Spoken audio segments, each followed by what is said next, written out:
नमस्कार मित्रांनो, आज घरी लग्नाच्या निमित्ताने सत्यनारायणाची पूजा आहे। त्या पूजेसाठी याच्यात प्रसाद बनवलेला आहे।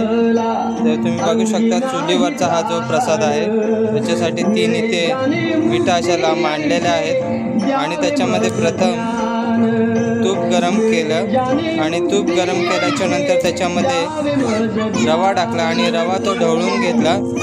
रवा ढवळून घेतल्यानंतर त्याच्यात साखर, काजू, बदाम आणि इलायचीची पूड बारीक करून त्याच्यामध्ये टाकली, मिक्स केली आहे आणि तो मिक्स करून हा इथे शिऱ्याचा हा प्रसाद झालेला आहे। तुम्ही बघू शकता ज्याच्यावर चुलीवरचा हा प्रसाद आहे। खूप छान असा टेस्टी हा प्रसाद इथे बनवण्यात आलेला आहे। तुम्हाला नक्कीच दाखवतो हा चुलीवरचा प्रसाद।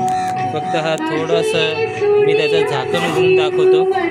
हा बघा असा हा चुलीवरचा हा प्रसाद इथे झालेला आहे। धन्यवाद मित्रांनो।